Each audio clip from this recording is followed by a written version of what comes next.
I didn't start the fire. I put it out. Welcome to Watch Mojo. And today we're counting down our picks for the top 10 times employees got fired for doing the right thing. What else would you want them to do other than exactly that? For this list, we'll be looking at the most notable instances in which employees lost their jobs after doing the objectively right thing in a dire situation. Even if they were later rehired, they still qualify to be included in this list. Have you ever been punished for doing the right thing? Let us know in the comments below. Number 10, Tomas Lopez. And what did you say to Thomas?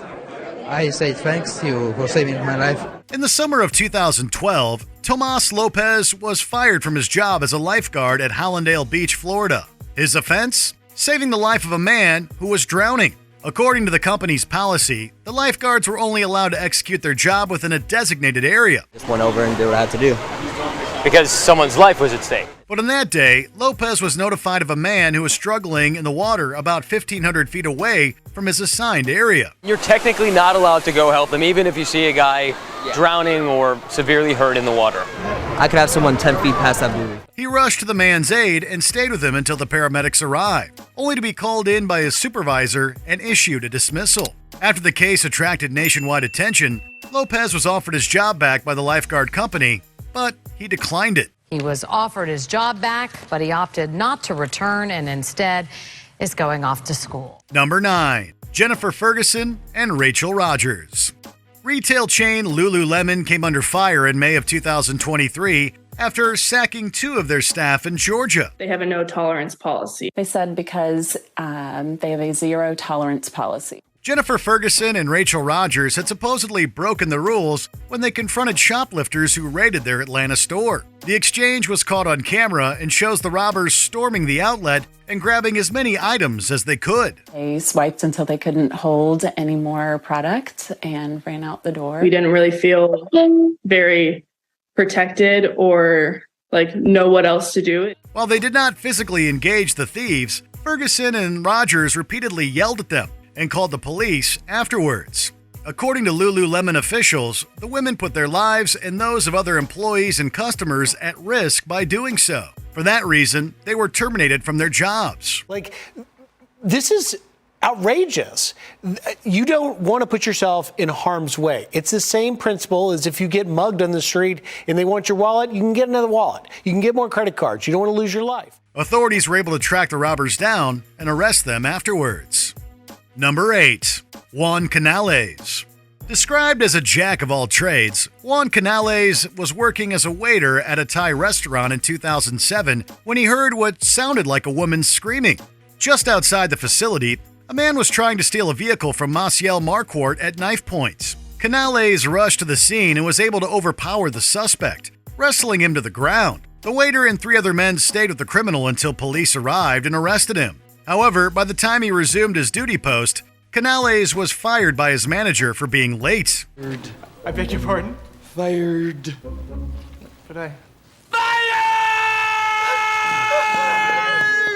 The incident received significant media attention, and in no time, Canales was inundated with job offers from local business owners. Was it as easy as it looked? No, sir. No, sir, it wasn't. Number 7, Jennifer Mitz. If you take a sick child to the hospital and pay the bill, you'd probably expect to be praised for your actions. But for Jennifer Mitz, a high school teacher in Red Bank, Tennessee, she was apparently rewarded by being forced to resign.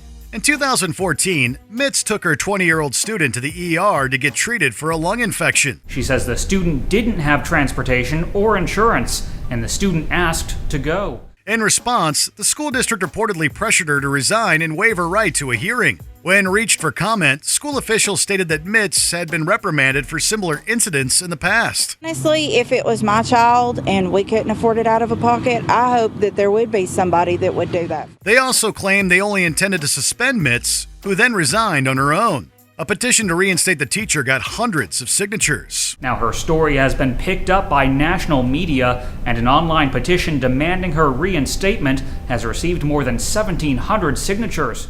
Number 6, Claudia Ponce de Leon. How does that old saying go? Snitches get dismissed? That seemed to be the case for Wells Fargo employee Claudia Ponce de Leon. Ponce de Leon was a general manager at one of the bank's California branches when she noticed that some employees had been carrying out extensive fraud by creating fake accounts. They would take money out of your legitimate account, put that money into the fake account or the ghost account, and they would use fake addresses, fake phone numbers, so that you would never find out until you want to refinance your home, you want to buy a home, you want to obtain a car loan, and you don't qualify. She took this up with her superiors, and instead of getting a pat on the back, Ponce de Leon was pushed out of the bank. Wells Fargo claimed that the dismissal was due to the former manager's unprofessional conduct. But an investigation by the Occupational Safety and Health Administration seemed to disagree with those claims. In the end, the bank reached a confidential settlement with Ponce de Leon. Number 5. James Parsons. The Dover Air Force Base mortuary typically handles the remains of American service members who died at war. Back in 2011, James Parsons, an embalming technician at the mortuary, observed what he deemed as improper handling of these remains without the consent of the service members' families. It completely shattered me. I have no faith whatsoever in Dover that our soldiers are being treated there with respect. These practices were reportedly sanctioned by his direct supervisors.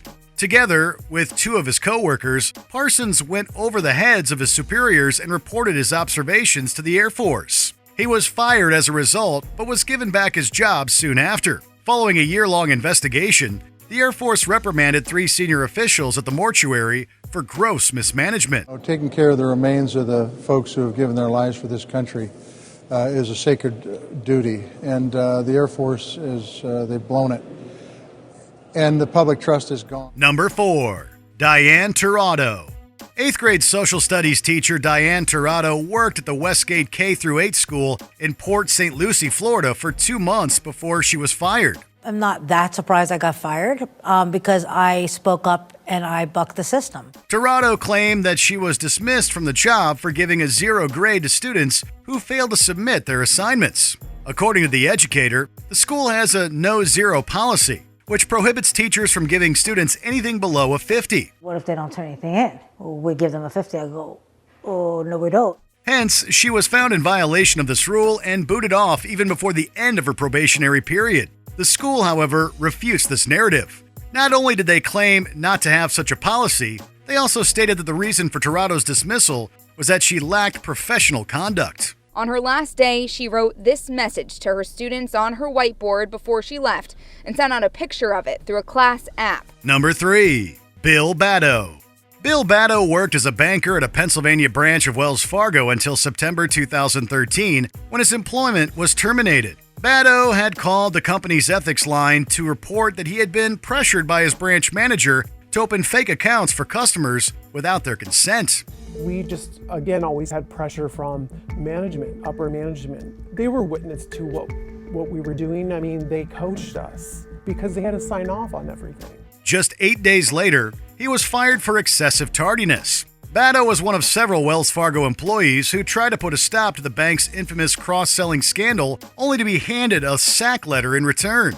According to the former banker, the incident tainted his securities license and left him with hardly any job prospects in the industry. Number 2. Michelle Hammack. It'll probably be strange to read that a teacher was sacked for putting out a fire, thereby potentially saving many lives and preventing extensive property damage. Well, these certainly are strange times because that's exactly what happened to Michelle Hammack. I fired her only because she left her room. A teacher at a Florida daycare center, Hammack was watching over her sleeping students when she smelled smoke coming from a nearby room. She quickly stepped out of her class and tried to put out the fire before returning shortly after to evacuate her students. It probably would have progressed had it not have been put out before that. Despite the fact that her actions likely prevented things from escalating, Hammack was fired for leaving the sleeping kids unattended too. And if anybody will do the same thing, I will fire it again. Before we continue, be sure to subscribe to our channel and ring the bell to get notified about our latest videos. You have the option to be notified for occasional videos or all of them. If you're on your phone, make sure you go into your settings and switch on notifications. Number 1. Stephen Mader. In May 2016, then police officer Stephen Mader responded to a domestic disturbance call in Weirton, West Virginia. Upon arriving at the scene, Mater met R.J. Williams, an African-American man who was wielding a gun and reportedly asked Mater to shoot him. The war veteran refused to do so and tried talking Williams into dropping the weapon. Shortly after, 2 officers responded to the scene and immediately shot at Williams when he waved the firearm at them. The gun was later found to be empty. About a month later, Mater was dismissed for failing to eliminate a threat and presenting a clear and present danger to others. Mater filed a wrongful termination lawsuit against the city and won a $175,000 settlement. Did you enjoy this video? Check out these other clips from WatchMojo and be sure to subscribe and ring the bell to be notified about our latest videos.